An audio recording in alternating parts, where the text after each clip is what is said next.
Here's my very, very last one, and this is really personal. Nintendo, put little felt pads inside of the dock, so when I slide my Switch in, it doesn't scratch the screen. It is such those permanent smudges. Tiny little thing. It's a tiny little thing those permanent smudges may have been small, but they're too noticeable.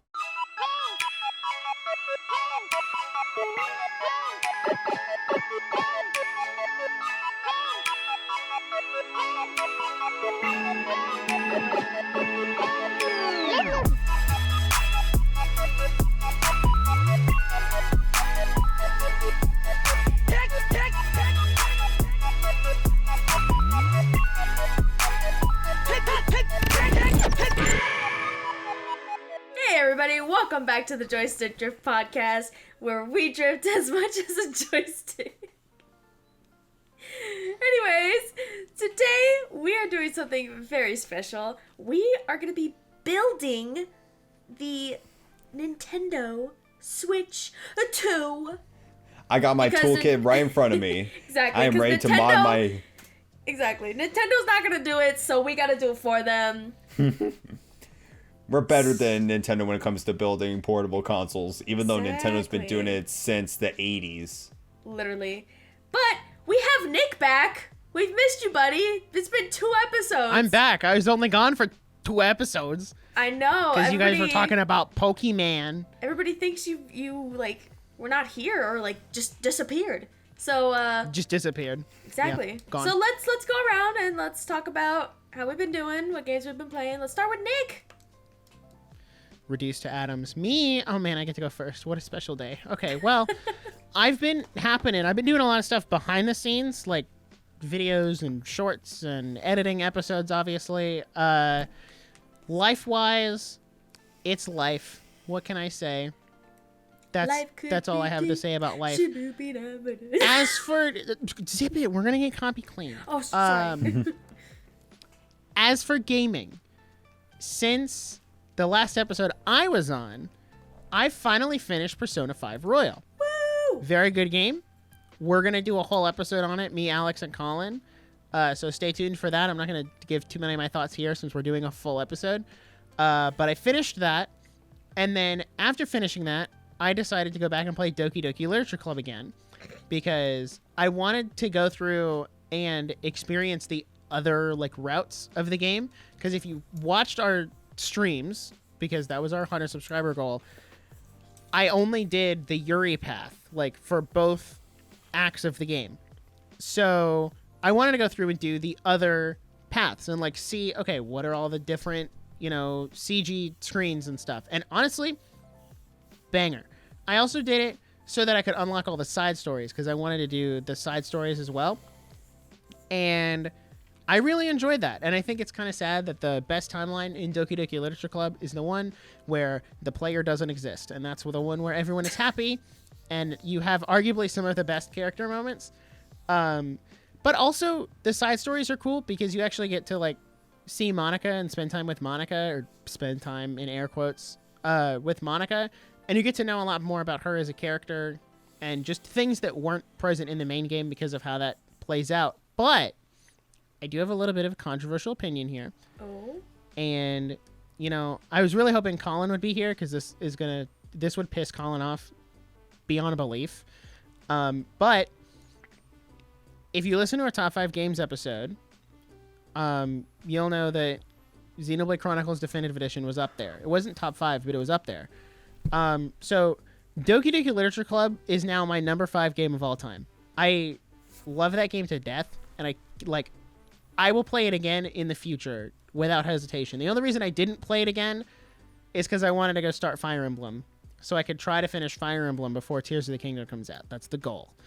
But yeah, Doki Doki Literature Club, I put it for me, subjectively, I put it above Xenoblade Definitive Edition and Skyward Sword HD, but not before. And okay, if I tell you guys this, you can't tell Colin, okay? Sure. Oh, us. Okay. Yes, if I tell you, you two here, you can't tell Colin, because I told Colin I wasn't going to tell him where I put Persona 5. until our episode. But right now, my top 5 is DDLC, Persona 5, Minecraft, Xenoblade 3, and then Breath of the Wild. So Persona 5 broke into number 4, and then Doki Doki is number 5, which So wait, honestly, I'm okay with that. What was 5 originally? 5 originally was Xenoblade Definitive Edition. Oh my god. Because Skyward Sword was number 4. And then... I mean, okay, because it's your top 5, so I can't complain, but it's like, why would you... I understand. So, like, let's pretend I'm Colin.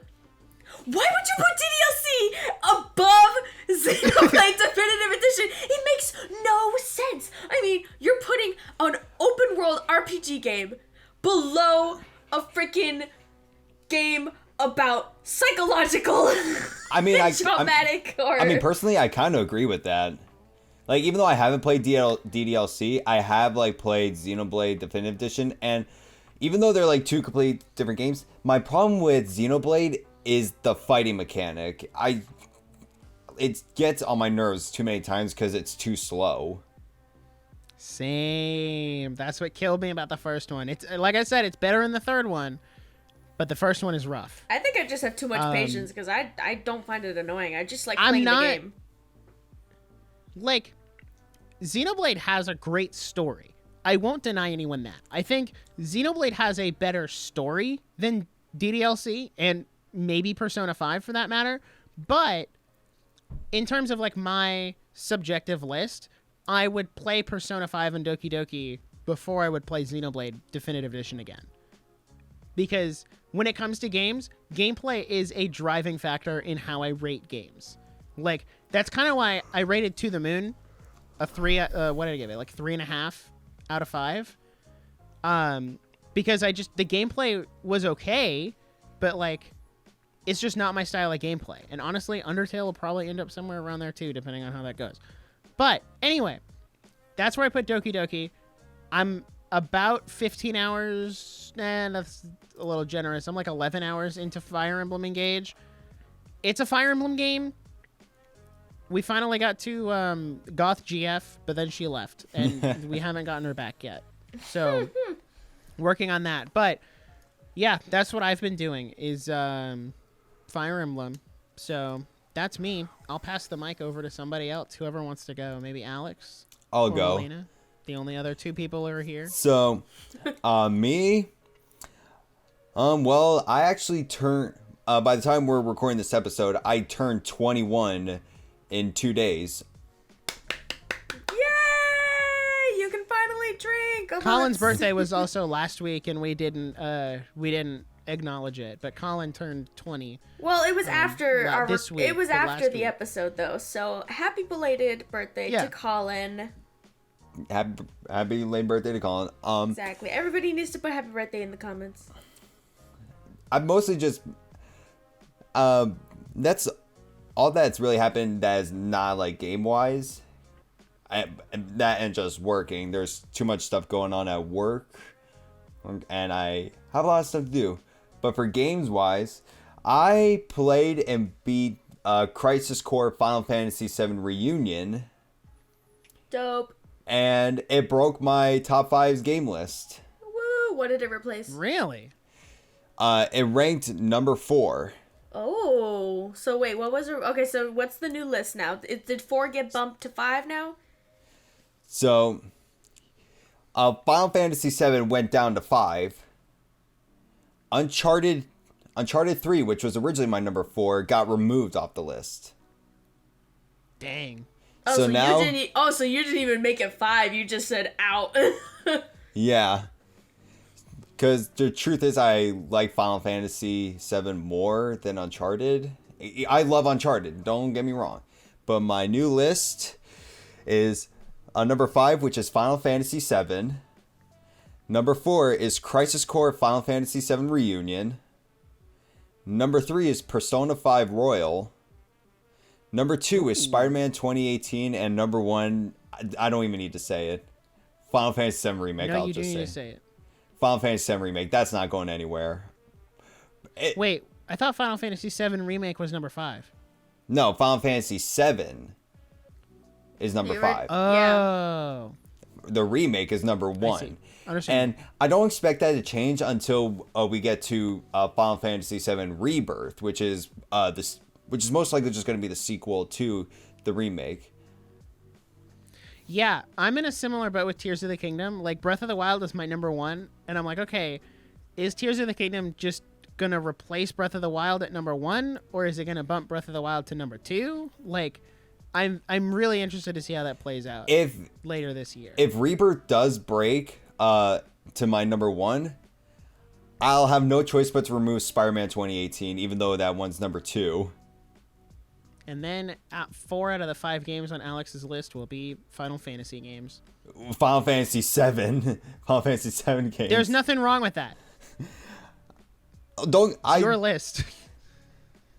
Persona 5 Royal, I love that game too much. And Understandable. Even though we had to get Colin's help to try and make sure we got to the true ending. I'm probably going to have to, unalive Alex because he dated Makoto. Oh my god, you're still up on that. I dated Makoto. I am still up on that. What do you mean? I dated Makoto and Yoshizawa. And on Valentine's Day, Makoto beat me up. Because I went with... Well deserved, honestly. With Yoshizawa. But for White Day, which is like the day before the game ends, I went with Makoto. See, not Alex. Colin thinks when I replay the game, I'm going to do New Game Plus. He thinks I'm going to do the harem route. That's just factually incorrect. I will date Makoto again. I think I'll just... And he's like, Not even for it's fun? not worth it if you don't do the harem route. And I'm like, no, that's not how this works. I think I'm just going to, Because if I do the harem route, that means I have to date An, which I don't want to do. But, it's just for fun. And also, that means you would have to date the teacher and Futaba. Yeah, you'd have to date your, adoptive sister. No. Absolutely not. Absolutely but for when I not. do New Game Plus, I'm pretty sure me and you are probably going to do New Game Plus at the same time and just play on Discord together, probably. Nah, you got to do that, and then you got to get all the overpowered personas from late game and just make the game so easy. Dude, I'm getting Raoul. Yeah, I got to get my level 99 personas. I don't know if this is correct, but I think if you do New Game Plus, you are able to get Setanile. I don't know. I mean, you're able to fuse him because that's how Colin Colin did 100% say you compendium. can get Setanile. Well, in any case, this is turning It into... may be a hot minute before I do New Game Plus because Colin did buy me Persona 4 Golden. He bought so you we could play it on Discord. Yeah, I was talking to him. I was texting him one day, and I'm like, man, I really want to play Persona 4 Golden, but it'll probably be after Momocon because I need to save all my money for that. How much is it? It's $20. Oh, on the not eShop. bad. I was like, but I need to save all my money and put it towards that. And he was like, check Venmo, and he just Venmo'd me $20, and I was like, oh, okay, cool. Wow, that works for me. I'm down. Well, so what a guy. All right, Let's, Melina, how have you been know doing, and what games have you been playing? we haven't even finished the intros. I've been doing good. I wouldn't say I've been playing much at all recently, just because work, but new development, I have purchased a PC, so I have somebody making it, which is really exciting. So I did the first part of it today. It's got great specs, but yeah, so I did that. Now we'll have a backup. We'll have a backup recording just in case mine fails. Exactly, so we'll have that, and it'll record smoothly. I'm gonna get a new camera soon. I'm probably, because since I got the PC now, I'm probably gonna wait a little longer to get the PlayStation, but I still plan on getting it. But yeah, 2023 is just the year for our podcast, because not only are we going to get lots of games to talk about, we're also going to make an improvements, like Melina getting her PC, our plans for the future. Exactly. So it's kind of like prep. So I feel like very good investments right now. So, and hey, I could also use them for other stuff too. So if I ever get an editing gig or something, I can. Yeah. I really need to upgrade my PC. It's not bad for editing, but in Premiere I will get frame drops from. Yeah. It mostly just happens with my job though, because the recordings are 2 hours long, and I have to pull up captions and stuff, and it's not bad. It's doable. It's just annoying because frame skipping is just annoying to deal with general. Gotcha. So true. But yeah, so I haven't really been playing much games. One thing I forgot to mention. What? Oh, I didn't realize Melina wasn't done. Never mind. Go ahead. Okay, well, last thing, I promise. And then I literally, just before we started recording this, I watched part 1 of the new AOT Attack on Titan episode, and I was crying.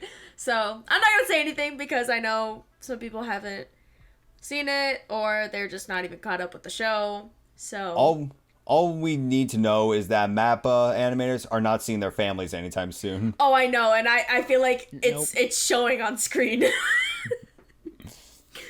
Oh my god, I literally was like, damn. I mean, they basically just packed their bags and left. Mappa Studios became their own type of fire department layout, because as we all know, firemen who actually work full time at the fire department a lot of times sleep at the firehouse. Yep. Alrighty, well, Nick, what was your last comment before we get into the main topic? Oh yeah, this will be a nice little transition.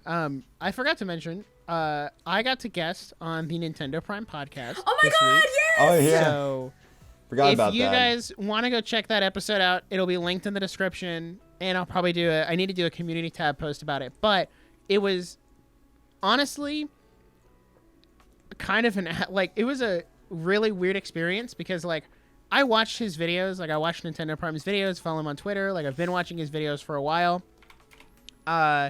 And on Wednesday, he put out a tweet that was like, hey, looking for fellow YouTube content creators to guest on the podcast. And I had that thought of oh, but I'm such a tiny channel. He usually collabs with people who have thousands and thousands of subscribers, and we don't have over 1,000. And I was like, maybe I shouldn't. But then I was like, you know what do I have to lose? So I just sent him a DM and said, hey, I'd love to guest on the podcast. Here's a link to the channel if you want to glance over the channel and see what we do. But yeah, I'd love to guest. And I just kind of put my phone down. I was like, if he responds, great. If he doesn't, I'm not losing anything. So he did respond and said, yeah, you can totally be on.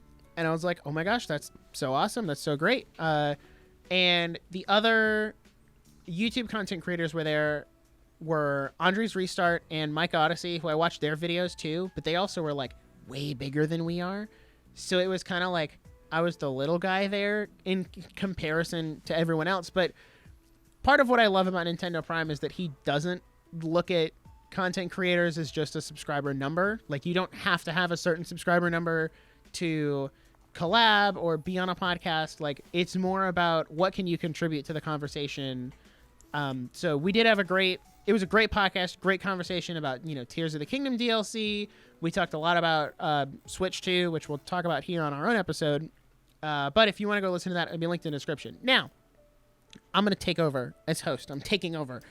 I'll be honest, I could not last. I could not last because too many people that I don't know. So I would contribute nothing. It was rough for me at the beginning. If you go back and watch the episode, you'll see I didn't talk a lot at the beginning, and I kind of just followed the pattern of speaking when prompted. But then as we got to the end, and I was a lot more comfortable with the people there, I did start talking more. And if I were to get on again in the future, I would definitely talk more, because I'm a little more comfortable. And as you get more comfortable, you start talking more, which is why you should podcast with people you're more comfortable with. But it is also a good thing to go outside your comfort zone and, do stuff with guests, or go guest on other people's podcasts. So, but yeah, today, as Melina mentioned, we're going to be building the Nintendo Switch 2. Yes. Not the Switch Pro, not the Switch Plus. We're building a next-gen Switch. all the features we think it needs to have, all the things we don't think it should have, and everything like that. But why are we doing this now? What prompted this to come up now? Well, someone on 4chan, of course, the most reputable of sources on the internet, leaked the entire Pokemon Presents, and they got it right. But at the end, at the bottom, they had this tiny little sentence at the bottom that was, "Hey, I'm a developer. That's the word I'm looking for at an outsourced company, and we're working on a graphics patch for the new Nintendo Switch model to make it look better, And then the original poster made another post and said, "Yes, I am referring to next gen hardware." So now everybody's up in a tizzy again. Switch Pro's back in the news. Switch 2's back in the news. Whoa, it's coming now. If the Switch, so I figured, hey, if the Switch 2 is actually gonna have the Switch name, I'm gonna think of this as like the Game Boy line, because when Nintendo released the Game Boy, it was then Game Boy Color, Game Boy Advance, Game Boy Advance SP. I mean, I wouldn't mind that because it's kind of like with PlayStation and Xbox. And Nintendo DS, DS Lite, DSi, 3DS. So, I guess Nintendo just has this thing where they want to keep like a style going, and keep the same name. And truth is, I'm not going to complain because Nintendo Switch is more portable than home console. Let's be honest. True, so true. I am, Melina, I'm going to trigger you a little bit because I know you have this thing about the Switch 2. What about it? You're so, remember in the Discord you were so frustrated about the Switch 2 coming this year after Zelda? I mean, I've calmed as opposed down. to launching I've with Zelda. calmed down a bit because I'm like trying to understand. I mean, some part of me, I'm just kind of like, I just want the new game with the new console right away. But I know that I remember because I was talking with my dad about it too, and he was like, I'm confused. He's like, so let's say they released, a new console. Shouldn't the one after that have already been drawn up and is already in process of being done? And then the one after that should already be on the drawing board. True. So it's like, and because of COVID and everything, they've had this long ass delay. So, anyways. In all honesty, I think that even if COVID didn't happen, Tears of the Kingdom still would have been delayed, but not as much. Not as much, yeah. I think we would have gotten it last year. Like it would have announced it for 2021, and it would have been delayed to last year. Nintendo but has because of COVID, it got delayed to this year. Nintendo has this habit of delaying a lot of their high expectation stuff. Like the Nintendo 64 was delayed. The Nintendo 64 DD was delayed. Okay, well, we weren't alive then, so... That I don't think that has anything to do with it. I'm just saying, like, Nintendo has a habit of delaying stuff, and we all know that's true. I mean, this is honestly the first time I've experienced, delay. I mean, if there was before, then they delayed Breath of the Wild from 2015 to 2017. I think the way you're trying to say it is some you've actually paid attention to very closely. That's exactly it. Paid to see because oh my god, wait, that could be why I'm upset. Because I paid way more closely than I have ever in my entire life with Nintendo. So I'm just kind of now I understand some hardcore fans where they're upset. Whereas before, I was just kind of going with the flow. I don't care. Let me go through my life, But the thing is, Sega, Sega's motto when they made consoles, Genesis does when Nintendo don't. Oh, yeah. They literally did. They're literally that because they released a console 6 months early than the actual release date. Oh crap! Which was the Sega Saturn, and you know why they did that? The release of the PlayStation. Sega knew the PlayStation 1 was going to be a threat to them. Oh crap! But yeah, that sounds about right. But I think Nintendo. But this is just my opinion. I don't think Nintendo mostly doesn't delay just because they're experiencing issues or they overestimate how long it would actually take. I think a lot of times they delay it just to raise the hype even more. I would say they might do that, but there's also cases of like Breath of the Wild was developed for the Wii U, but then the Wii U flopped hard. It was already... So they were like, you know what? Let's just delay it and put it on the next, like, let's put it on the next console. We'll put it on the Wii U because that's what we announced it for, but it'll also be fully playable day one on the Switch. And look where that got them. That's got true. them very good. It was like it could be other factors. The Switch was like... Breath of the Wild was like the game that made the Switch fly, because other games like 1-2 Switch, that was a failing game. Breath of the Wild at launch outsold the Switch. People bought more copies of Breath of the Wild for Switch than there were Switches available. Yeah. Because people wanted to be able to just put the cartridge in and play it as soon as they got their hands on a Switch. I mean, now I did that with Mario Kart 8 Deluxe. I could not stop thinking about it. If it's true that a new, more powerful console is coming out either at the end of this year or early next year or whenever it wants to come out, I think Tears of the Kingdom is still going to be fully playable on that system. I don't think it's going to be like a Wii U to Switch where, oh, we're starting completely over, we're going from ground zero, and you have to rebuy all your games again.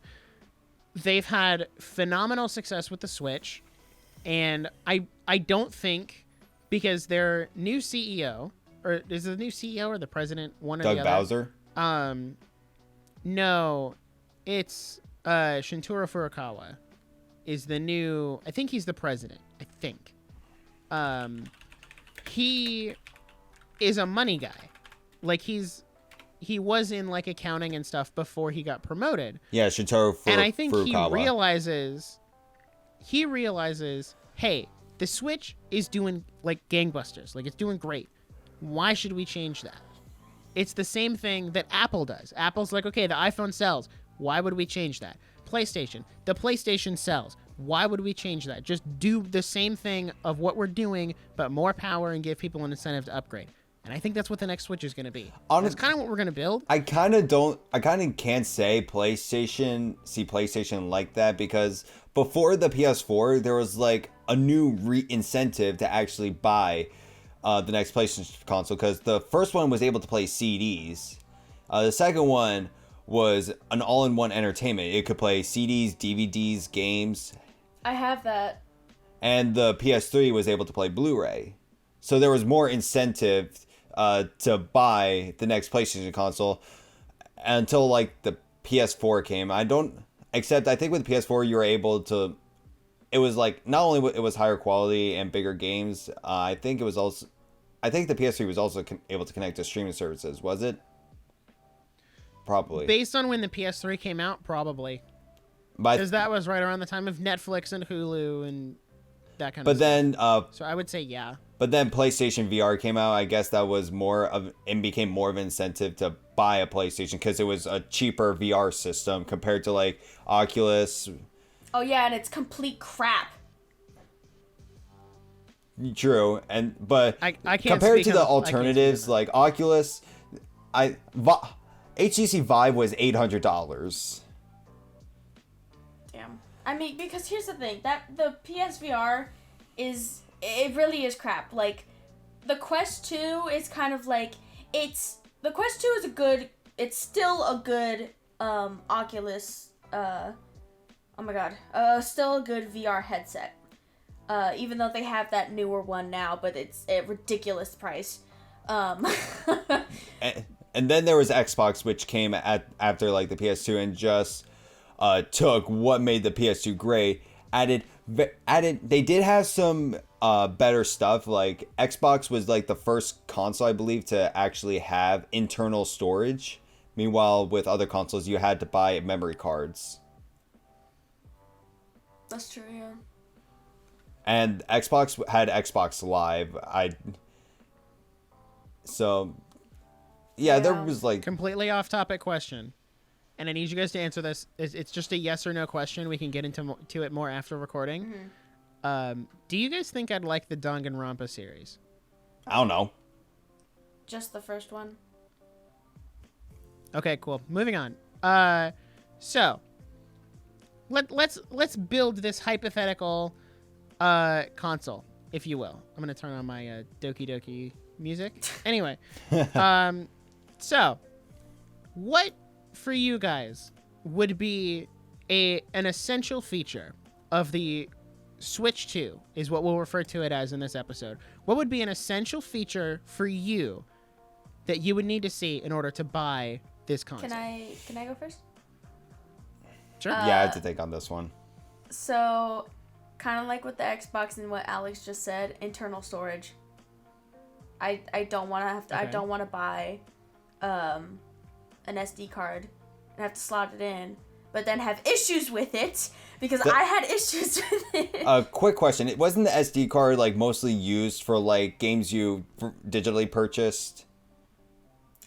Yes. Yes, but you could also store data from physical ones on there. I got ripped off then because Yeah. I lost so much when I upgraded to the OLED. Oh. Well, okay. Save data is not put on the SD card. Save data goes to the cloud. Yeah. If you have Switch Online. That barely worked for So- me. I had to replay Breath of the Wild. I mean, here's the thing. If I lose progress on a game, I'm fine. That just tells me, oh, I get to play this game again. Otherwise, I wouldn't have never played it again. Because, like, for me, for example, I have Luigi's Mansion 3. I haven't played it since I beat it. Like, and that was Same when it here with first Breath of came the out. Wild. Me either. I took it into GameStop and traded it in for Fire Emblem. Oh my gosh. But yeah, so,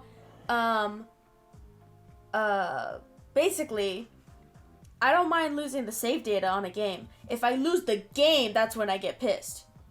But Well, that luckily that we- hasn't happened to me, and I don't know if it's happened to somebody yet. I'm sure it has, but internal storage would help a lot. Cause I'll just quickly go over the SD card situation I had. So I put it in. It had a ton of storage and everything. I think the situation was before I bought the SD card, I bought a game online through the eShop, and I didn't realize how big it was going to be. And I got Dead by Daylight. That thing was like 40 gigs alone. Yeah. And we already know how much internal storage the Switch alone has. Not a lot. I don't think it even has enough, like the original Switch. It didn't. And It has V1 Switch, or like the base model Switch has 16, and then the OLED has 32. Yeah, so Because that was like the big thing with the OLED was, oh my gosh, they doubled it, and it's 32 now. Wow, it's as much as like, a no, that's phone. not really that much. It's as much as this phone, bro. Anyways. My phone has more than that. Okay, well, a base phone. That's what I'm basically saying. They upgraded it to a base phone. But yeah, so I bought this game, and they were like, the system thing came up. It was like, oh, you don't have enough space for this. And I was like, well, I guess I have to buy an SD card.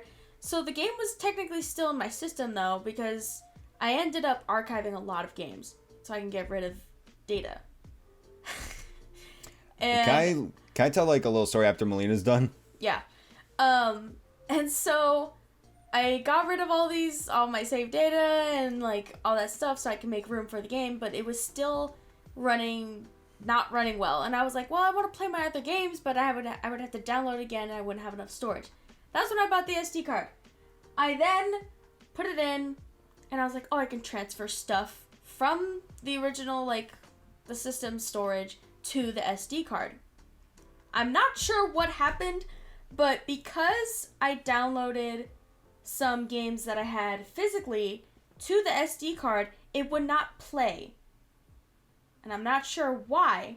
For example, I could not open Breath of the Wild. That's when I paused playing the game for almost 2 years. Dang. Exactly. Which it doesn't look like that when you look at my hours playing, because Nick looked at them one time and was like, you have almost 500 hours! What the frick? Yeah. Yeah, that's- I have like 240. Yeah. And I don't think that's gonna. I don't think I'll break 300 before Tears of the Kingdom For comes 1 out, year, which is kind of sad. for one whole year of my life when that first came out, I locked myself in the house and played nothing but that. Anyways. That's fair. But yeah, so I ended up fixing it. I am very upset that I basically haven't played Dead by Daylight on the Switch because it's laggy as hell, which they do need to upgrade. We need a better processor so that it doesn't lag And more as much. memory. More memory, storage, processing, speeds. And yeah, so And for those that are wondering, yeah. memory is not storage. They're different exactly. things. They're different things.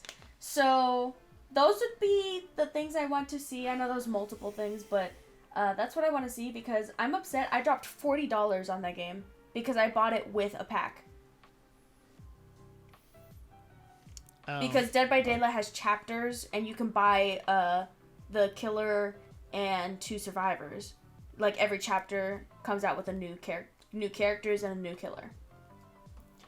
And I bought the Resident Evil I chapter see. with the game. Gotcha. Okay. So, yeah. Well, Alex, what about you? So I want to tell my story. So the Switch I traded in for my OLED, that was not my first Switch. What? My first Switch was with gray Joy-Cons. And I never told any of you guys the story, but that Switch broke. Oh. Did it break or did you break? It broke. It broke. Oh. It dropped and it just shattered. What? How does And it shatter? The screen, it just stopped working. Oh my god. And I got a new Switch, but problem was my account was still locked in to that original Switch. What? That's not how those accounts are supposed to work. You should have been able to go on the Chrome or on the web. Yeah. I tried, it didn't work. And undesignated that Switch. I tried it didn't work. And then redesignate the new one. That's odd. Because that's what I had to do with mine. Oh no, actually no, you're right. You have to set. It's really dumb. But you have to set your home Switch on the Switch. You can't do it online, which is really stupid because I had to do that when I got my OLED. I couldn't log in to my account on the new Switch, and problem was I had Splatoon 2 digitally downloaded. Oh. I had Sonic Mania, Splatoon 2, Doom. So I had tons of good games on there that were digitally downloaded and were expensive. Re-download them from the eShop? Yeah. That's always my worry with digital downloads, even though I'm guilty of having some digital games, but it's that worry of physical losing. games. But luckily for me, Nintendo support is better than Microsoft support. Well, that's good. I was able to call up Nintendo and tell my situation, and problem was I did not have a serial number for the old Switch. Oh. Dang. But luckily, there are alternatives. I just had to give them my account.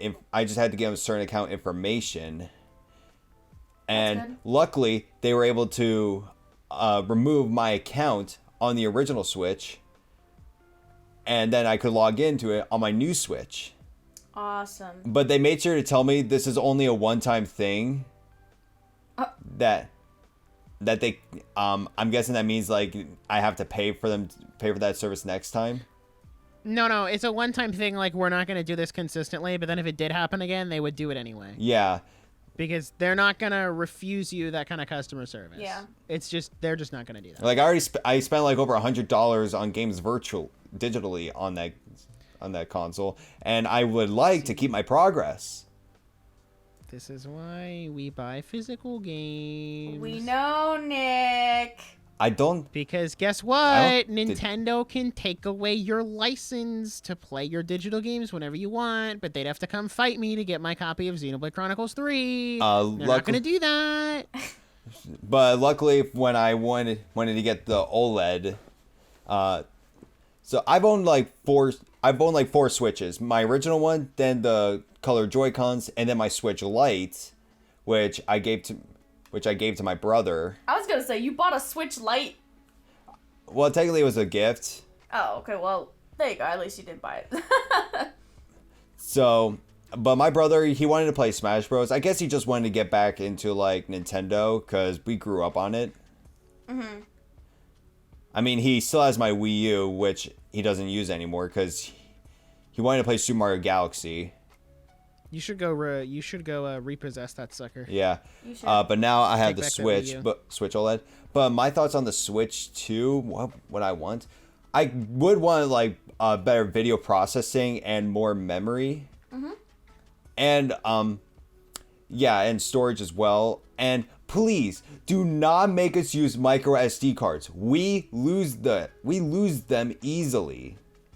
Okay, again, sounds like a skill issue. I have had a micro SD card since day Oh, yeah, one it's definitely of a having the Switch, and I've not lost it once. I'll admit it is a skill issue for me because I throw stuff on my desk. And I'm always digging through to find out, okay, which micro SD card did not have a problem. Because I've had to throw a few away. Damn. Here's what I'm going to say. Thanks, Walmart, for First your of all- crappy SD cards. First of all, you should never buy anything that's not like a SanDisk micro SD card. I did a whole video. Don't buy a on Switch Nintendo. accessories. Don't buy a Nintendo No. SanDisk SD card. Don't buy the Nintendo SanDisk. They're literally double the price of the exact same SD card. Like You'll the get exact same nothing size, different storage, besides everything. design. The only thing that's different is they put a little Mario Superstar on it. But you're not going to see the Superstar 99.9% of the time because it's going to be in the back of your Switch. So it doesn't matter. Just buy it. It's like $20 on Amazon. It's not that bad. But also, there should be no circumstance in which your micro SD card is not in your Switch. Like, unless you're swapping it out to the new console, but even then, you should have console A here, console B here, SD card out, SD card in. Bam. That's it. It should never be out of your Switch. So I don't understand the hate against the micro SD card, but I'm gonna agree. I think the problem. More storage would be great. I think one of the main problems with like micro SD cards is that they don't really their cooling power is not that good compared to like a regular SD card. They overheat easily. I mean, that's fair. I've thought about upgrading to like a 1 terabyte just so I could have all of my digital games downloaded instead of having to be like, okay, well, I need to get rid of this one to download this one and just kind of like switching them out. But also, I buy so many games physically, it's never been a huge issue for me. And that's why I buy games physically, is because, like, oh, I don't want to sit here and wait for this to download when I can just pop the cartridge in. Yep. And, like, bam, you're playing. You don't have to do a download or anything. Sometimes there'll be, like, a day one patch or something. But you don't have to do that to play the game. You can do that when you get home or whatever. But besides those three things, like, this is not like the era with the Game Boy where the Game Boy had no color and no backlight. And the Game Boy Color had color, and then a Advance came, it was better graphics. And then there was the Game Boy Advance SP, which fixed all those issues, except they removed the headphone jack. Pulling an apple. Oh my god, but I can't. I think another issue. Here's what I'm gonna add. Go ahead. The other issue with the Game Boy Advance SP was, imagine, what would you find more comfortable, holding a rectangle or like a square in your hand? A rectangle, because it spreads out your hands farther. Yeah, and so it wasn't bad. I can't really complain, and plus there are cheap accessories you can buy for the SP. But the Game Boy Advance, if only they added a backlight to it, it would have been the perfect Game Boy. So, I'm going to add two things to the Switch 2. So far, in our hypothetical Switch 2, we have better storage. Mm-hmm. So, what's the... Maybe someone can research this for me. What is the storage on the Steam Deck? That depends on the budget. The lowest model Steam Deck, the cheapest one.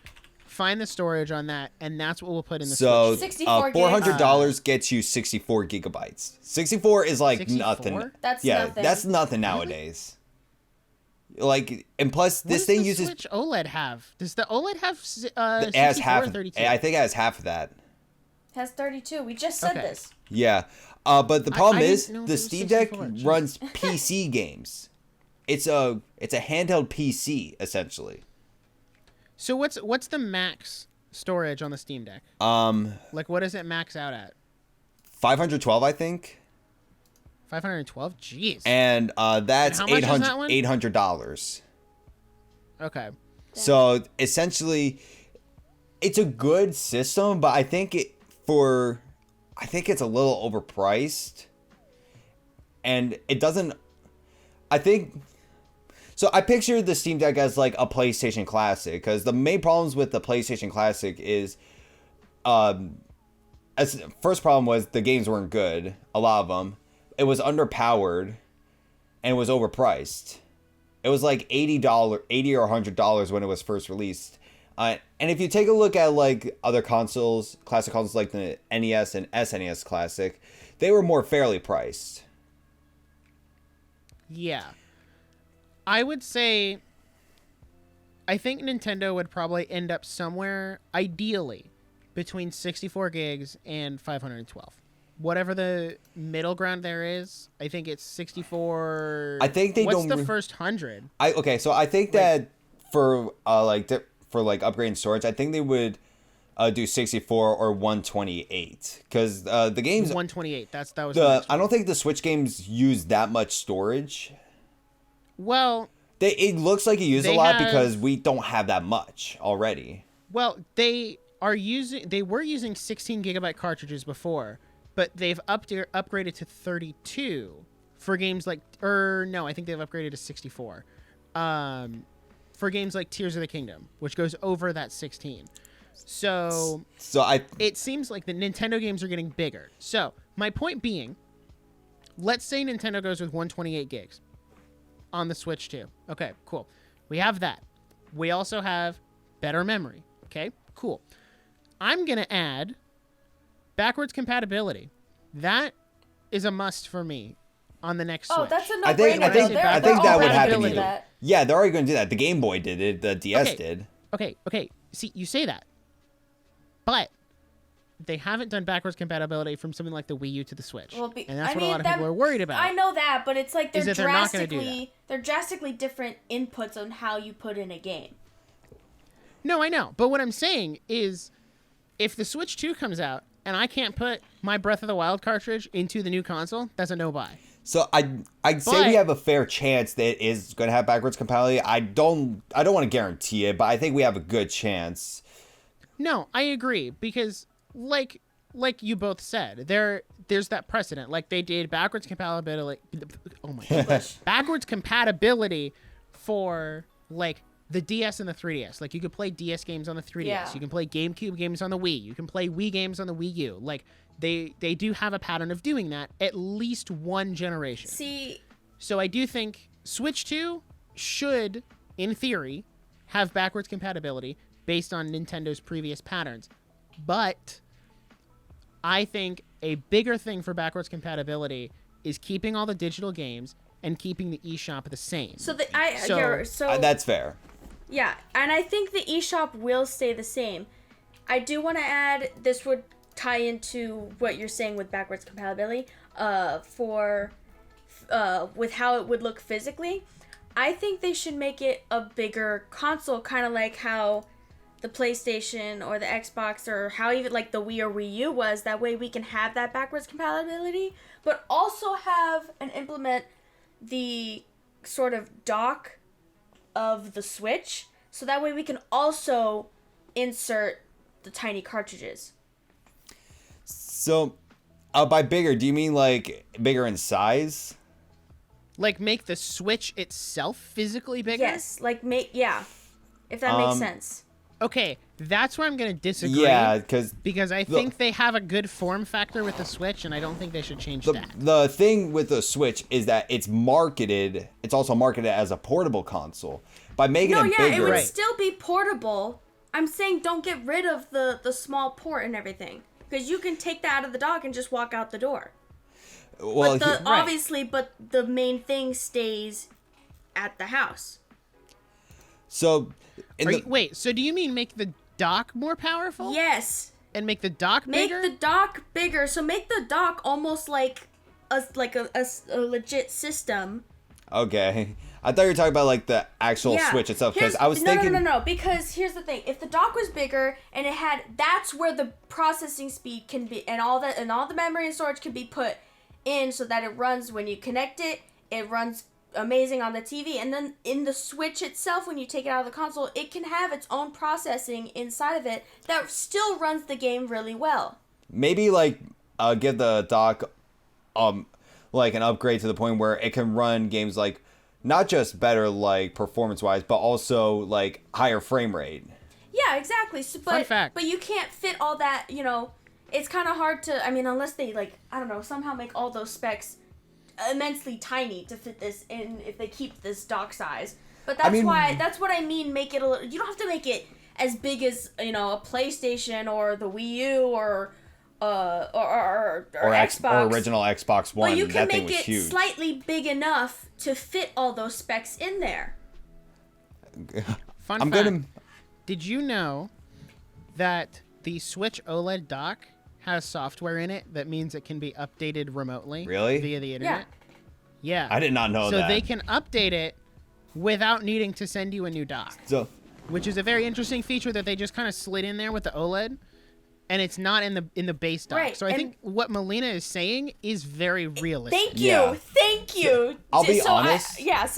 So yeah, I'm glad I got to clarify that. That's what I meant, is that the dock itself. I'll be honest, when you first like said making like the Switch bigger, I was thinking about the Virtual Boy a little bit, because the Virtual Boy was marketed as a portable console, but the way it's built, the look of it, it did not look portable. No, it's not. Right, yeah, no, I meant like the dock itself. Keep the Switch like its portability, but make it... So, to piggyback off of the dock, Yeah. what I think would be cool is if they had something built into it where you could have cartridges in the dock. I like that. And then when you dock your Switch, you can then Choose? access those cartridge games without needing to Switch them? change the cartridge. Yes! So if you want to have Breath of the Wild, Mario Kart, and Smash all loaded up in your dock, all you have to do is put the Switch in, and then you can play Mario Kart, Zelda, Smash, whatever, without needing to be, I got to get up and put it in the Switch. But then you also have that one slot on the Switch that's your portable game. So it essentially turns them into downloaded games. Yeah. So you don't have to get up and change them. I like that, though. How that works, I don't know. Yeah. But I don't think it's impossible. A question for you two. What would your when they the Switch 2 upgrading the dock, would you like them to keep the Ethernet port on the back, or would you say nah? Because I'm pretty sure we don't use the Ethernet port. I think they should keep the Ethernet port, but they should add that extra USB slot back. Oh yeah, I need an extra USB. On my original Switch dock, I was able to have my Joy-Con charging stand and my Pro Controller charger in the back panel, and it looks super nice and clean. But then when they added the Ethernet port, I now don't have room for that. And they took both of the USBs out, and now it's just the USB-C charger and the Ethernet port. So I want them to add more USB slots in there, but also keep that Ethernet port for people who do use it, because it is a very useful thing. I don't use it, but I know it's a useful thing for a lot of people, and that's why some people bought an OLED. That was one of their that was one factor as to why they bought the OLED, was because of the Ethernet port. So I do think it should stay. On the topic of USB, switch to USB-C switch the USB ports to USB-C. Really? I'm gonna hard disagree. I think having USB-C as the charger is fine. Yeah. But I don't think we've made a global switch to USB-C enough to not have USB ports. I mean, I'm glad they on something like the Switch. For anyone that owns a Wii, AU, answer this question, and Nick, I would like for you to answer this question as well. What do you think of the fact that the Wii U charger for the gamepad and the controller used a proprietary port? Oh, you mean it looks like a nuclear power plant? Yeah. Yeah, no, But that was not good. When I saw that they switched to USB-C, I'm like, wait, what? So they didn't make some proprietary, because that's something Nintendo has a hassle doing. They like to make sure they make the most amount of money possible. They have these proprietary ports. Yeah, because like I could charge my Switch, and I've done it before. I've charged my Switch with my MacBook charger. It's so nice. Yeah. It was super to not convenient. have to carry around 2 different chargers, and it makes it convenient, which is kind of blends into the whole like portable console thing. So I think they should keep USB-C. That's definitely a plus. How much money would they But we actually? need more USB ports. How much money do you think they would actually save if they didn't make if they made it proprietary still? How much money do you think they would actually save? I don't know. Or make, because people have to buy their charger instead of like, you know, going to their bag and pulling out their USB-C charger.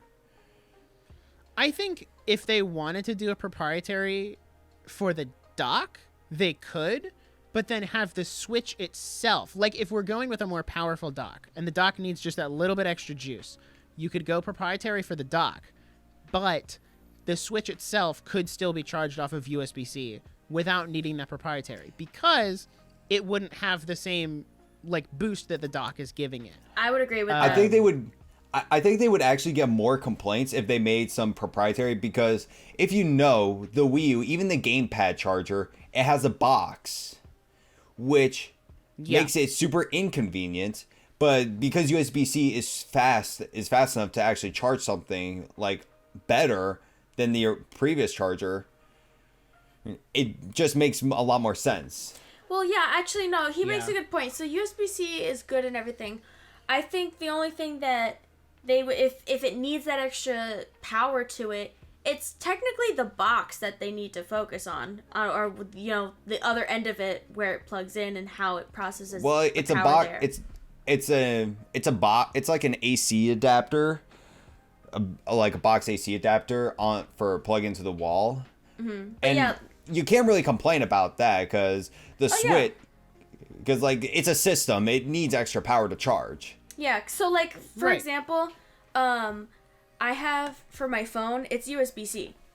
I use my Apple cord to charge it, but I have to use the specific box that it came with.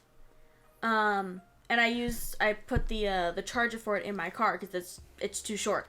But I use my MacBook cable to charge because it's longer, but I don't use its box because I used it one time and it doesn't charge my phone fast enough, and also I touched the box afterwards and it was on fire. Yeah, that sounds about right. I can actually tell you something funny that I did one time. What? So Burn yourself? Nick, remember the time I left my MacBook charger in your apartment? Yeah. I needed to charge my MacBook, and I did not have an alternative. And before I figure it out, I saw a USB-C end. I'm like, okay, here it is. I plugged it in. It was my iPad charger. And we all know how big that box is, that wall adapter is. Oh yeah, that's a tiny little thing. But as an alternative, I actually found out the Switch cable, the one that plugs into the wall, is fast and powerful enough to charge a MacBook. Oh yeah, I did that while we were at Full Sail. I did that all the time because I lost my MacBook charger. So that was. And the Apple chargers are so expensive. They literally are. But then I found it. Thank God I didn't actually lose it, because dear God.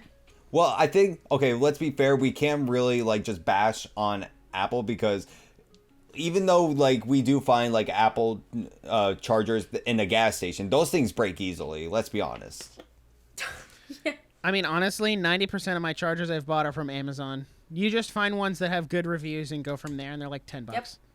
And it's just cheap, easy, it works. See, but I have not used an Apple brand charger because, okay, not to get off the Switch too. I have 2 more things that I want to add to it.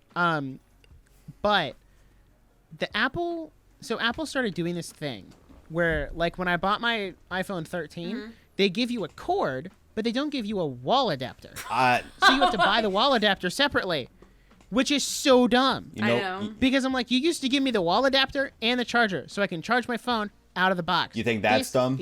Bullshit. You think that's dumb? There's this other company called Xiaomi. Their phone charges at 300 watts. It uses a 300 watt wall adapter, and we all know what that'll do to your phone. Bruh. Fun fact, the iPhone 15 is going to have a USB-C port. Good job, Apple. Wow, they're but finally got on the finally- train. There's a problem. But There's a problem with that. you have to use Apple brand chargers to get a good charge. Yeah, They have to be Apple certified to get a good charge. They And I'm use- like, okay, guess I'm keeping my iPhone 13 forever. Yeah. they're putting MFI chips in those. But back to the Switch It's so 2. stupid. Back to Switch 2. Anyway, Switch 2. I think we can all agree on this one. Better Joy-Cons. Okay, Can we all agree on that? I will agree with. Here's the thing. I was gonna say I'm iffy. I'm kind of like on the edge of like, yeah, the Joy-Cons are nice. You know, you can take them off and then just have kind of like a free form controller kind of thing. But at the same time, I don't use my Joy-Cons because the hardware is so ass that I have drift on both of my controllers. So I had to get a pro controller. So I was just like, can we just, I'm on the edge of just keep the Joy-Cons, upgrade the hardware, and fix it, or just get rid of them completely. No, I think they should just fix the Joy-Cons. So one problem I actually had with my previous Switch, not my Switch Lite, but my just regular Switch, I don't think I really had drift, but I noticed the rubber covering on the joysticks was deteriorating. Is that how you say it? Oh my Yes. god. Yeah. It gave it like a new texture. I'm like, this feels off. Yeah. But I think with Joy-Cons, now, yes, fix the drift problems, but also, Nick, you still have like that adapter that makes the Switch more comfortable to hold.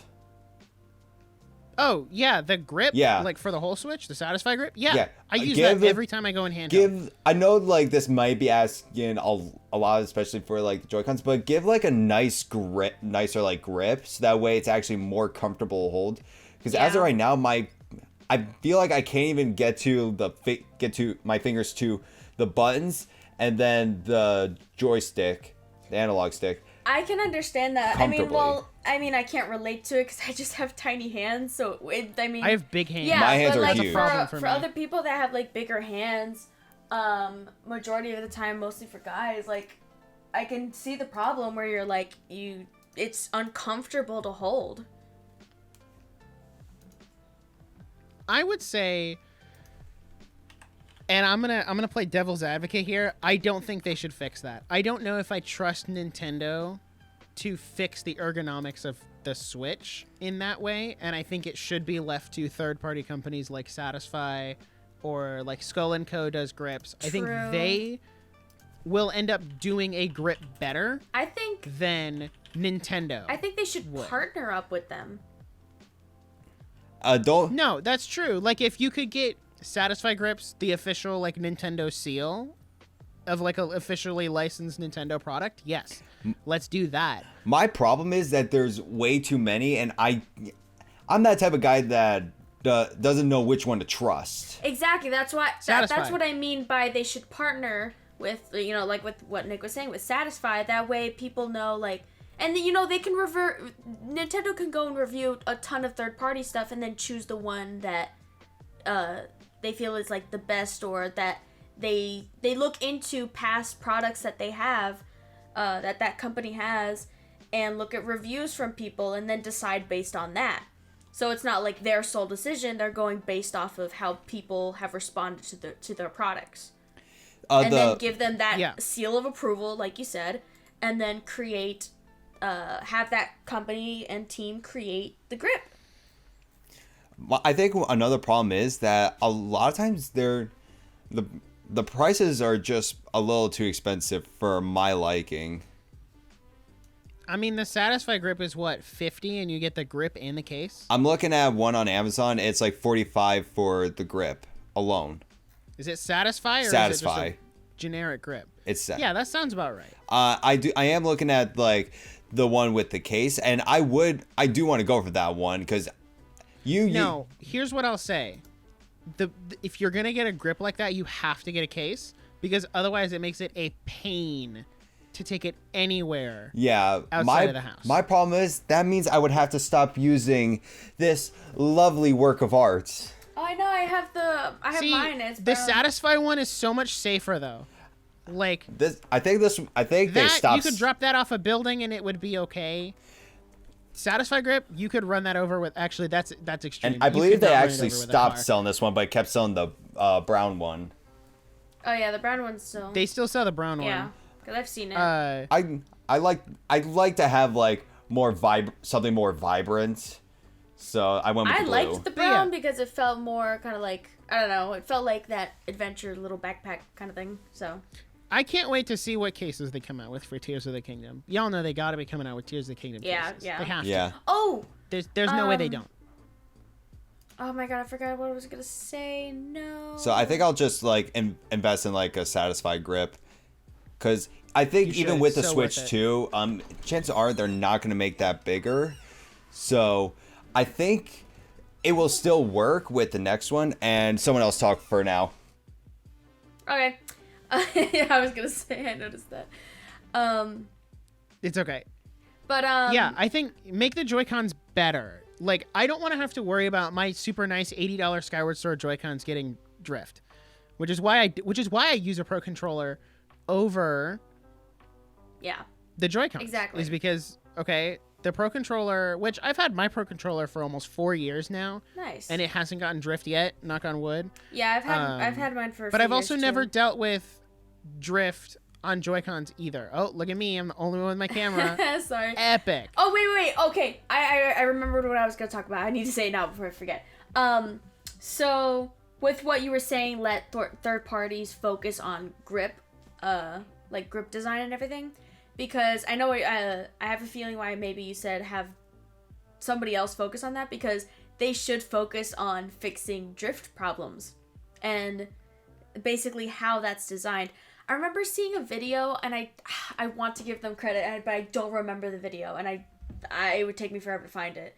But somebody was analyzing whether the production design for the Switch controllers, if it was an intentional kind of mess up, where they knew it was going to be a problem, like the way the controller was built, and that it was eventually going to get drift, so that you would have to basically either have it get fixed, like send it in, have it get fixed, but then it's still going to have the problem again, and then after that point you have to pay for new controllers, because you know that the Switch sells those controllers separately. Right. So like my problem with like, so if I were to buy the Satisfy Grip now and they announce like a new Switch, that's a problem, because I pay like a lot of money for like grips, a case, and let's hypothetically, most likely that it's not going to be compatible with the next gen console. So here's my combat to that is the grip itself, because this is what happened when the OLED came out, is the OLED is like 0.65 millimeters bigger than the Switch. So they had to completely redo all the grips. My old grip did not work with the OLED, but the new grip that works with the OLED also works with the old Switch. So it's compatible with both. So unless they radically change the size of Switch 2, it should still be compatible. Like if they keep it the same size as the OLED, it should still be compatible. I don't really think there's also, like... I didn't have to buy a new case second time around, because the case I had worked with the new grip. So I just had to buy the grip.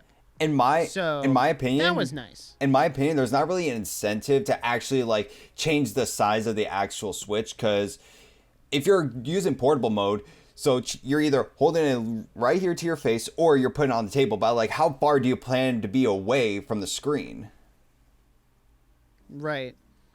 Unless you were So- like with a crowd of people, but just like change the screen dimensions instead of like the actual size of the console. Well, that actually helped out a bit. Yeah. But to Melina's point about it being essentially an inside job, that they're intentionally destroying the Joy-Cons. I think that could be part of it, but I also think I mean, not obviously. I don't think Nintendo- I'm sure I don't know. If it was intentional, slightly, not that it was intentional, but they had knowledge that, yeah, this is gonna mess that it up. wasn't going to be perfect. Exactly. Which So then there they just is an banked easy on way it. to fix the Joy-Cons. Exactly. It's called, what is it? It's the electromagnetic Hall sensors, I think. Yeah. Are supposed to be anti-drift sticks.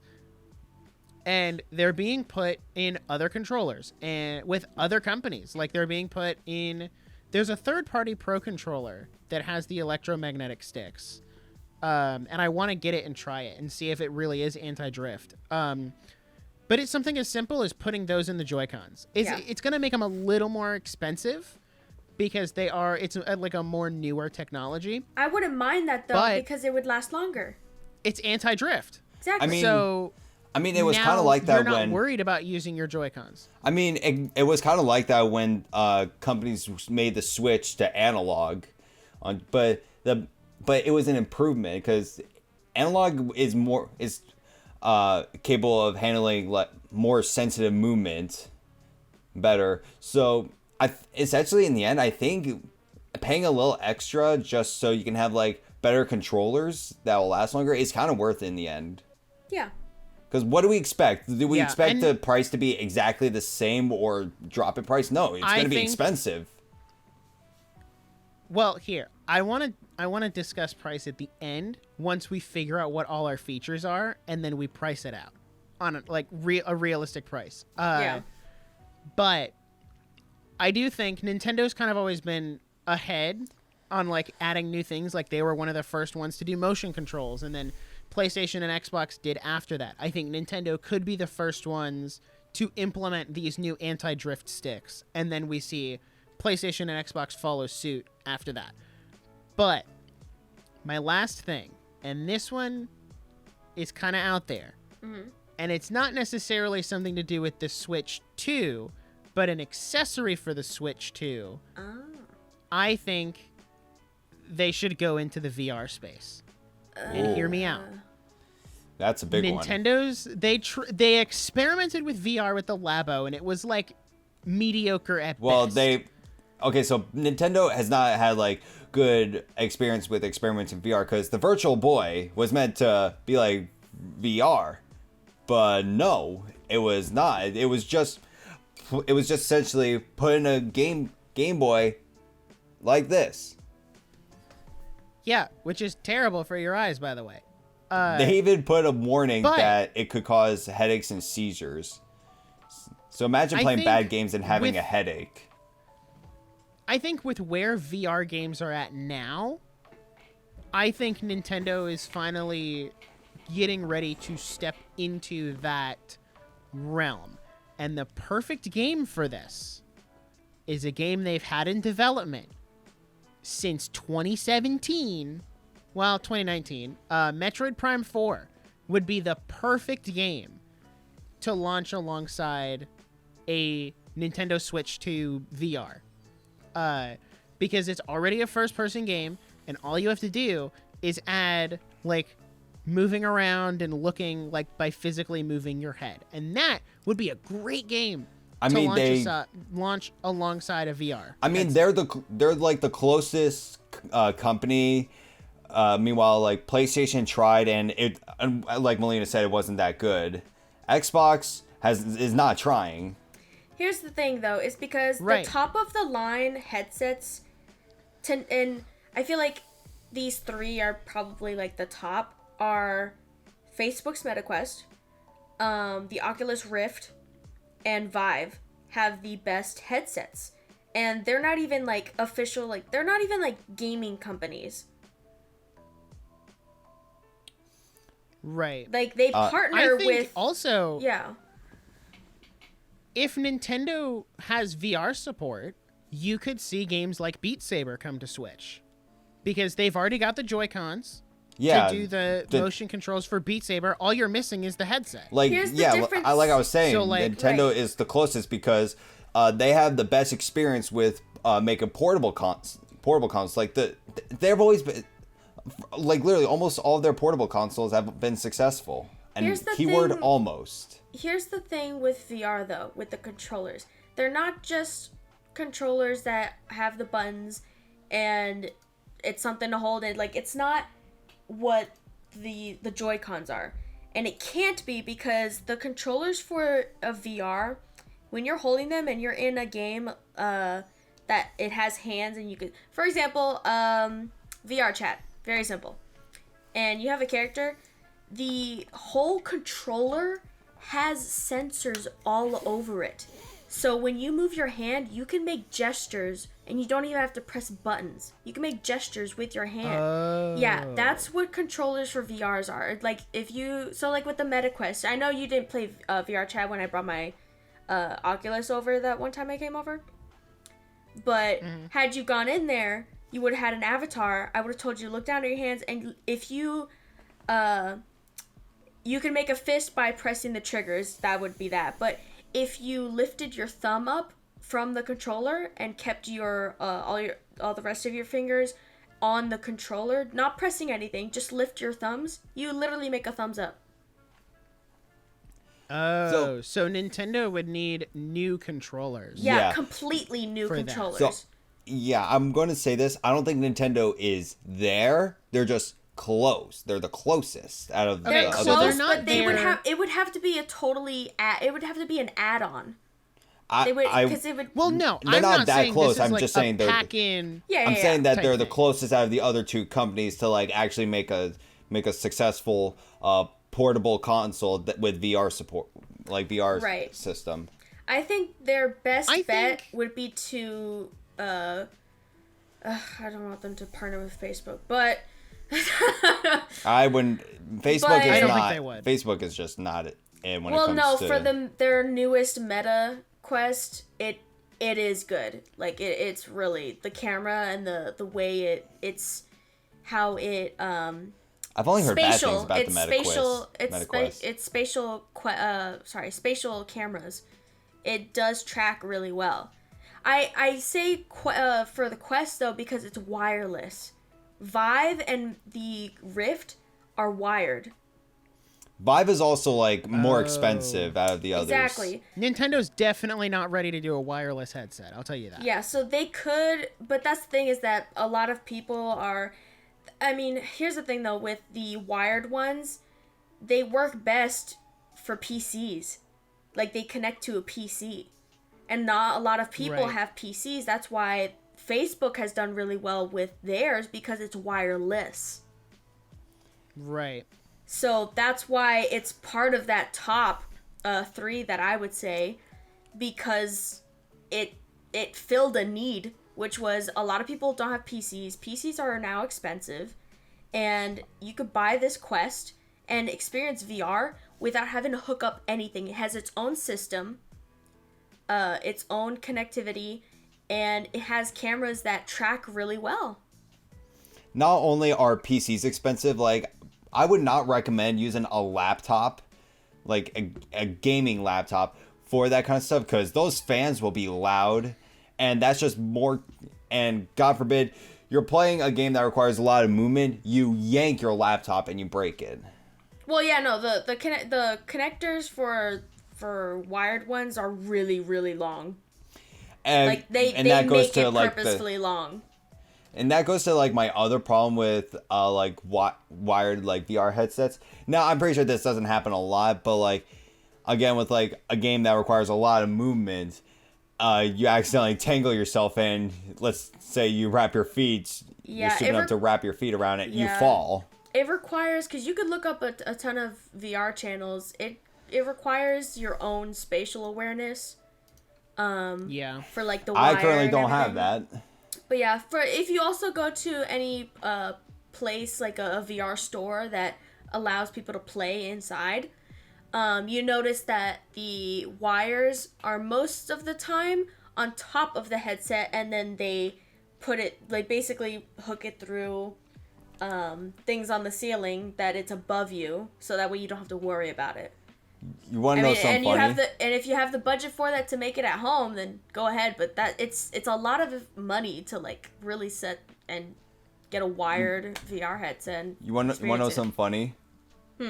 So I do have like one of those virtual VR places in my town. Mm-hmm. But you want to know what the building originally was before that store came to life? A bank? A retro video game store. Oh, Hey, you gotta adapt with the times. You know what I'm saying? lol. The- I mean, oh my god, yeah, no, the mall. That I shopped used to at go that store to- before. So I shopped at that a retro game store. Originally, I had good customer service, but then it turned bad. So I bought an Atari 2600. The store was like going out of business. Makes That was sense. the rumor, and I bought. So they had an Atari 2600, 2 controllers, a bin of games for only $100. So that's a steal right there. Let's be honest. Yeah.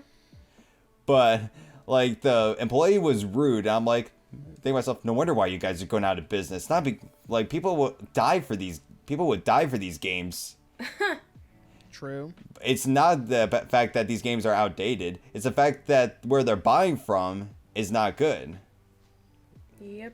The Yeah. how I guess you could call it DK oldies before they became relevant. Dang. Just go off on DK oldies. But now it's a virtual VR place. I've never been there. I've never been to a place. If I'm going to play a VR headset, I will just go to a friend's. That's fair. I think Nintendo could get into the VR space with their first party games. And if they really wanted to like dive into the more like Beat Saber VR chat type stuff, they could. But They just need to- I it would don't be a see lot them of doing work. that. I see them developing a lot more first party VR games. Oh yeah, that's As the thing. opposed to I think trying to be compatible with the other VR games. yeah, they need to. If they went into VR scene, I agree that they can do it. They're not there yet. They can do it, but it They're would the definitely. closest. Yeah, they would definitely have to do more first party stuff, like original.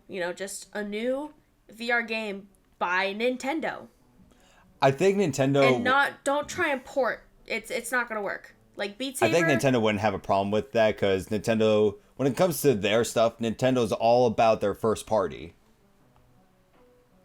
If there were a VR game to get ported to Switch's VR, it would be Beat Saber. Yeah, Beat Saber. That I feel like that is reasonable, and they could, cause like my only issue with playing Beat Saber on like the Quest rather than having a different headset and it's connected to my PC, is that it's 2 different versions. So on the Quest, that's its own version. On PC, there's Beat Saber for the PC, where it has an access to an immense amount of music and oh my god, what's it called?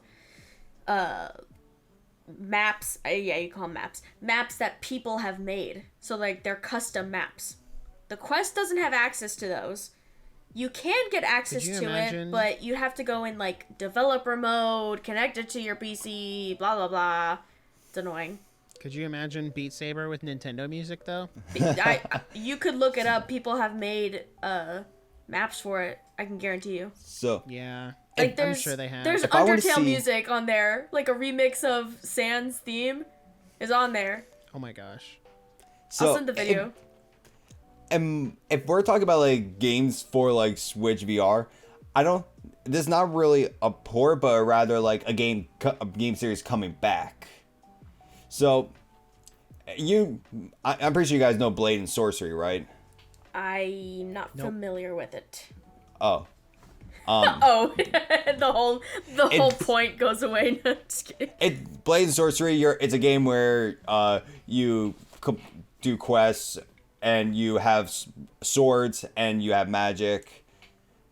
A lot of So- people are known to do Star Wars mods, but I think that game would be like too heavy for like even a new Switch, because it's a big game, especially with its mods. Right. But I think a game series I want to see come back is called Soul Calibur. which is just That one I've heard of. just a fighting game, just fighting games with swords. In fact, actually, Link was a character in Soul Calibur on GameCube. But I think for Soul Calibur on like Switch VR, like it's first person and it's motion control. Well, I think I would love to see something like that because Soul Calibur is not a Soul Calibur game for a Switch should not be that heavy. Because the Joy-Cons at the end of the day do have good motion controls. Like, that's not in question with the Joy-Cons. They do have good motion controls. it's the just better. The drift is the problem. It's the better one, I would say, of their motion controls. At least when you hold, it's easy to hold the one Joy-Con in your hand and grip it. Well, kind of. But yeah. Oh, another thing for Switch 2, and this is my last point, and then we can look back on all our features and price it out. We can all agree on better graphics. Like, I'm assuming that was that's a standard. Do we think 4K? No. Or no? I think that we're not at a point where portable systems can do like 4K and still have like good battery life. Well, let's be honest. The PS5 can barely run 4K. We're not getting a Switch on par with the PS5. Just to temper everybody's expectations. The PS5 advertises that it does 4K at 120 frames, and then it can do 8K. And I've on my other podcast, I've actually talked about how people don't use 8K. A lot of people don't use 8K today. And 8K is not standard because 4K is not standard yet. 4K's become more of a standard. It's more standard than it was 2 years ago. But I don't think But we're not like the standard exporting format for let's be careful. videos and movies and stuff. Let's be careful because I'm afraid we'll get as much hate as I did when I talked about it. It's fine. I know you thrive off of hate. Haters. But like we're not at a point where 4K is a standard. We're close. But we're not quite there yet. Because most TVs you go and buy are 4K TVs. Yeah. So like we're close, but we're not quite there. So I want to temper everybody's expectations. A 4K. I think the best we get out of a Switch 2 is like 1080p. Yeah. Native.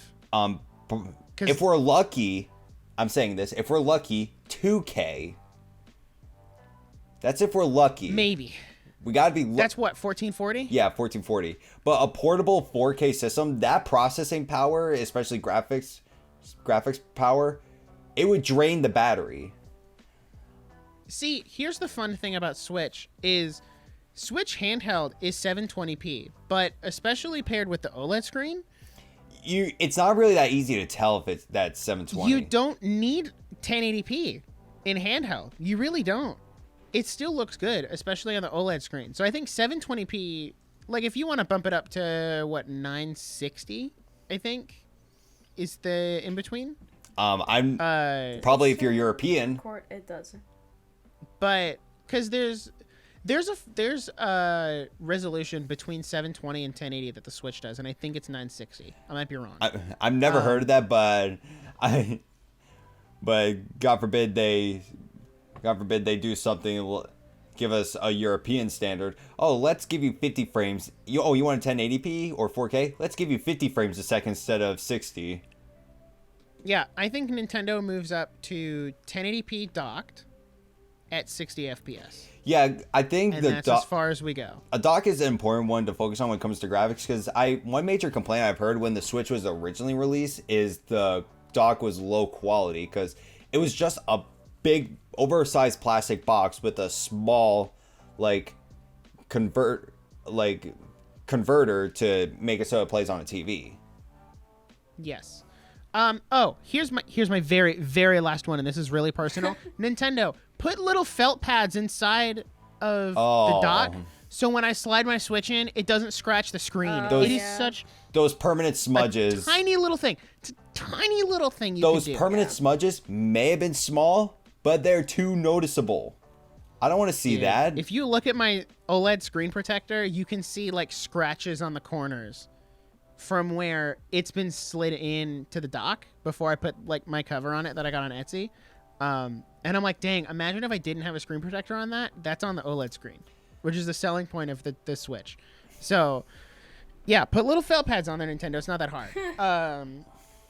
So, unless anyone else has any features to add, we will recap and price out our Nintendo Switch 2. Anybody have anything else to add? No, I think I'm good. I've said everything I want to say. Oh, I know. Wait, actually, Okay. just the sliding in thing. I just want to add one last thing to it. I sometimes have an issue where, like, I'll slide it in and it doesn't register it and it won't turn on the TV.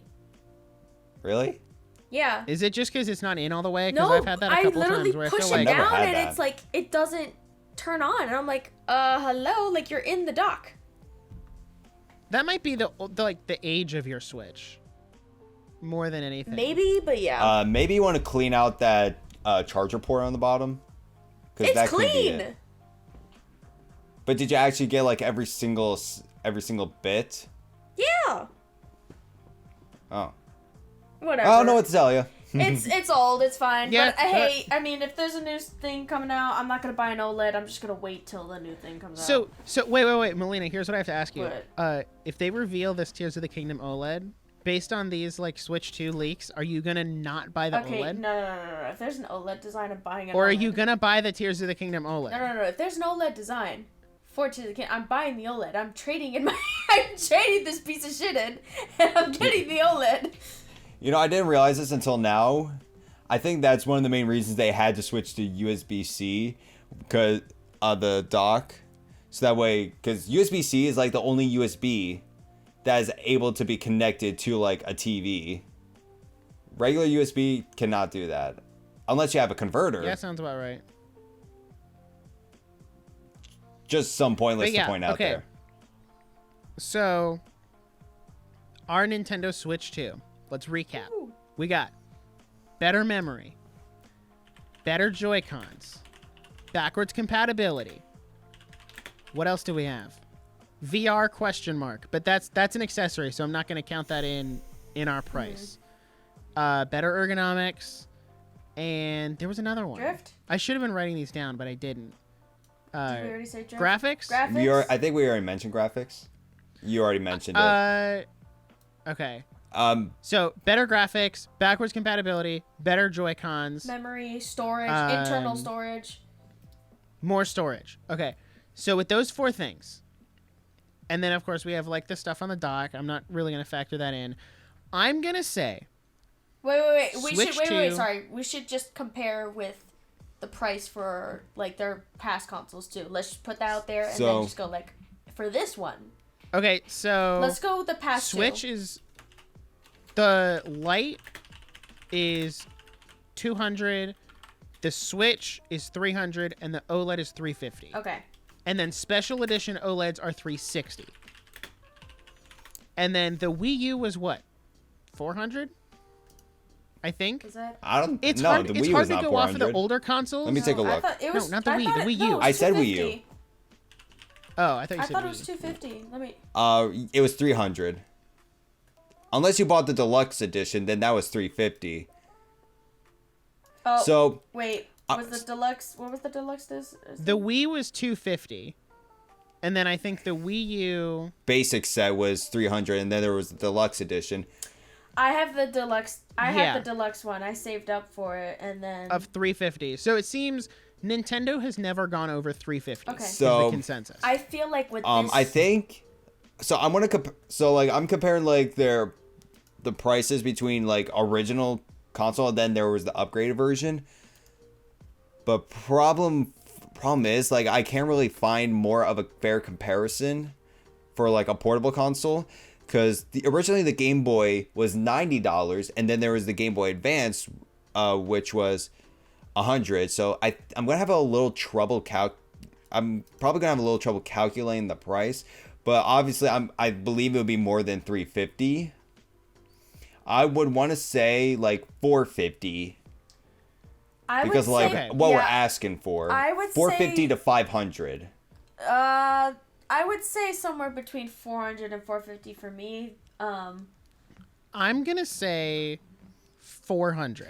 And here's why. Because when they rolled out the OLED, it was $50 more than the base Switch. If they roll out Switch 2, base Switch is gone. it is no longer in the Switch family of systems. They stopped producing it entirely. I would argue same thing for the Switch Lite. I think they ditch the Switch Lite, or they come out with like a Switch Lite OLED that has the better screen. Now, with the base Switch gone, $300 is an open price slot.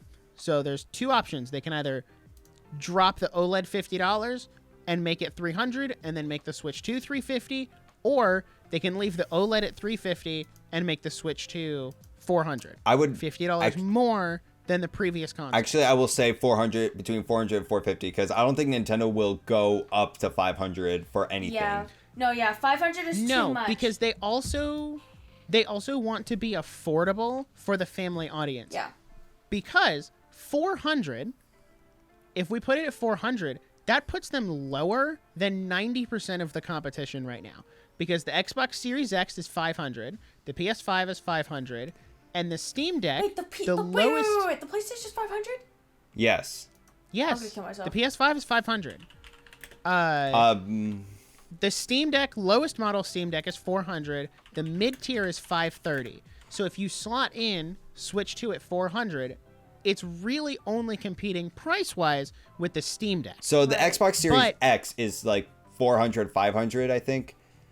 Meanwhile, the Series... The X is 500. So the Series S, I'm looking at right now, is 250 Dang, that's actually or a nice price. 300. Range they got there. It's like 300 or something. And like that's one thing it made like a best-selling Black Friday sell because it's cheaper. Yeah. But also remember, Nintendo at 400, they also have Zelda, Mario Kart, Smash. Like, they have all their first-party IPs. That will sell it in and of itself. Yeah. If it really is everything we've talked about it being, with better graphics, better Joy-Cons, like, better hardware in general, that plus their first-party IP is going to sell the console. It'll outsell the Steam Deck even at 400. Exactly. Because 400 the Steam Deck is that nice little middle ground. Switch is already doing better. Where it's... Switch is... Well, no, that's true. And not just because like the Switch has been out longer, but like the Steam Deck is good for what it is, like a more portable gaming PC. Yeah. But I think that one reason a lot of people aren't buying it is just because it's overpriced. It's overpriced and it's not as accessible as it should be. Yeah, like if you're going for like the cheapest model, your storage is awful. Yep. Yeah. So I think $400 is a safe price. Well, yeah, it's the safe honestly. price, but it also, I feel like it has to be that. Like, I don't think it works lower because with the processing speed that we were talking about and all that kind of, like, getting that hardware and software and all that is expensive nowadays, because we also have to look at just how pricey things are in general as of now. It has to be at 400. yeah, I would also say, let's keep this in mind. The Switch right now is running off of hardware from 2015. Yeah. I think the most recent Nintendo jumps up for this new console is 2020. I don't think we're going to see 2023 or 2024 hardware in this new Switch. If it's 2 years, if the hardware is 2 years old when the console comes out, I would say 2021. I would because in all honesty, like if they choose the most modern like technology for a portable system, that would jack the price up by a lot. Yeah, because... Yeah, that's how you get to $500. Yeah, because it's already hard to buy. Like, I mean, if you find somebody that is a PC builder, they know how to get their stuff, then great. But, like, if you are building your own PC and trying to find parts to upgrade, you know, whether you already have one or just to build your first one, supply for these things are hard to come by. It's just a Mostly low supply graphics right now. cards. And graphics cards, exactly. And those chips. The chip Those shortage is chips becoming... is The chip shortage is still rough. there, but it's not as bad as it was like when the 40 series was announced and released. Yeah, it's a lot better than it was 2 years ago. Because like this chip shortage which also is good. participated in the shortage of PS5s and Xboxes, and now it's become easier to find a PS5 in stores. Exactly. That Because was... those chips were also being used for cars and stuff too. Yeah. Tesla. So they kind of had to well, they're used in like Fords too. Nah, actually, Yeah. a lot of I want to say it's also because of Bitcoin miners at the time when Bitcoin was like the big thing because you needed those graphics cards. Yeah. See, gamers, it's important to be aware of worldly things because it affects us. Real world it affects events. our games. That was actually a little off topic, but kind of still on topic of the graphics card situation. When I worked in IT as an intern, one big thing we talked about was like graphics cards, and my coworkers were so excited, but we all knew it was just going to be difficult. And we were talking about like the 20 series, which is So yeah, I think we're looking at hardware from 2021, which in and of itself, I think it's think still about that. That is such a huge jump from 2015. I think That's what, 6 years? it's 2015, so it's 2023 now, so that's like 2015 7 to to 8 2021? years. Oh no, it's 6 years. No. I thought mean, it if was, the hardware is 2 years older than the actual console is. so yeah, Like they used 2015 hardware in a 2017 console. That would be 2021 in a 2023. yeah, But we the need jump to from get that 2015 to 2021 is significant. that jump will be necessary because we're getting too many like high demand games. Not like by demand I mean like performance. Yes. The Switch Like, fans already getting Minecraft, loud. honestly, Minecraft can barely run on the Switch as it is. You think and that's that sounds bad? dumb because it's Minecraft. You think that's But, bad? like, Imagine playing we're also Minecraft on losing the out. Imagine playing Minecraft new 3DS XL at the time. That was just a bad port. That was just a bad idea. It was never going to be successful, let's be honest. But also, we're losing out on games like Genshin Impact because the Switch just can't handle it. So a more powerful Switch would be able to run games like Genshin Impact and some of the bigger third-party games that we're losing because the Switch just can't handle it. So yeah, I think $400 is a safe price. Yeah, I mean, and like that's- as I think with this upgrade, we could actually get Final Fantasy VII Remake on the Switch. You think Sony's letting go of that exclusivity? Absolutely. It's not really an exclusive anymore. Is it on PC? It's on PC, and plus, with Crisis Core, guess what? Crisis Core was the first and only Final Fantasy game Xbox is getting. That's like when Atlas put Persona 5 Strikers on Switch before they put Persona 5 Royal on Switch, and it was kind of weird because we're like, this game is a sequel to a game that's not on the console currently. I don't really. I mean, I could understand. Nah, never mind. I'm not gonna say anything. I haven't played Strikers yet. I need to though. I never thought about buying Strikers. That's all I got. I'm good to wrap up. Sorry, That's I'm sorry. I had to mute myself. I called my mom because it's her birthday. It's midnight, Oh. so I called her. Happy birthday, Melina's mom. I know. I A called lot her. of I was birthdays like, happening. I know. I called her. I was like, "Happy birthday to you."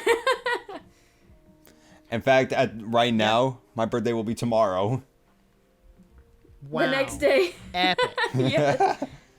Well, happy early birthday, Alex. Thank you. Yeah.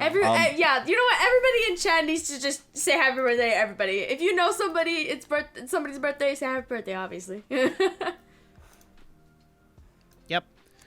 But yeah, that's our Nintendo Switch 2. We built it, and I guess By the end of the whenever day? the next console is announced, because let's be honest, it doesn't matter if it's coming this year or next year or in 2025. We're getting a new Nintendo console eventually. And either way, we're still going to be It's an suckers. inevitability at this point. And right now, we're going to be suckers and still buy it.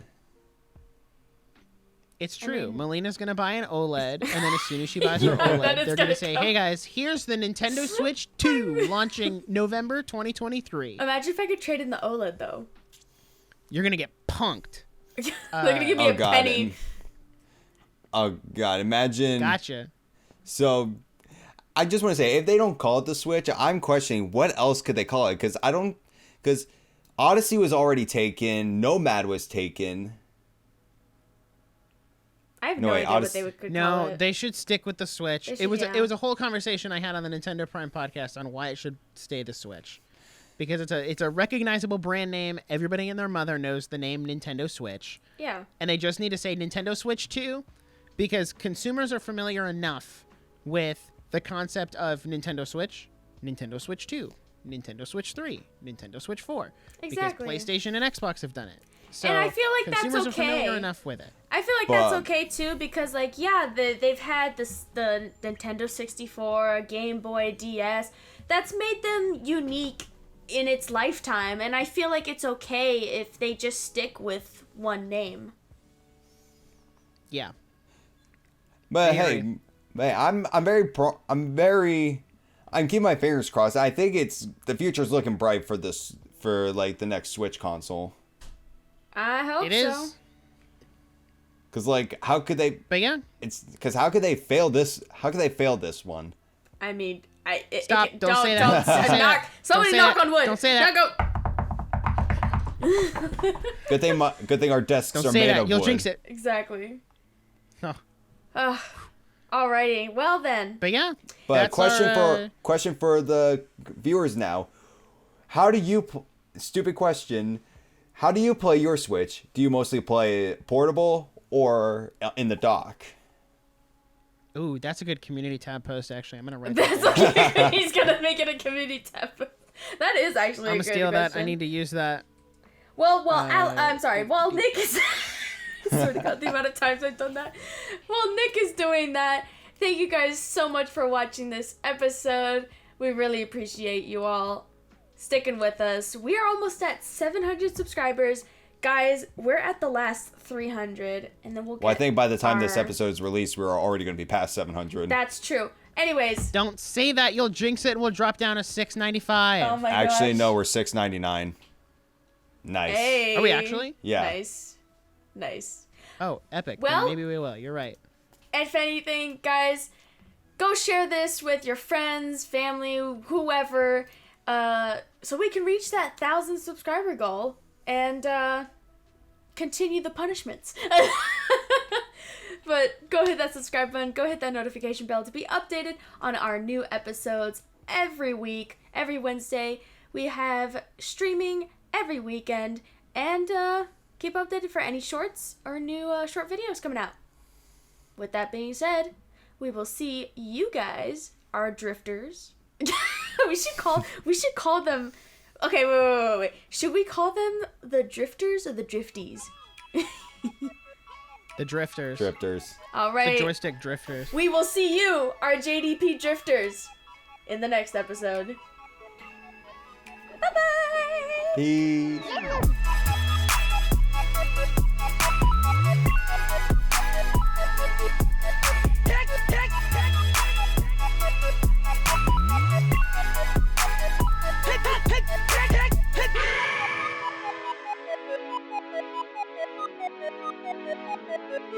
Thank you.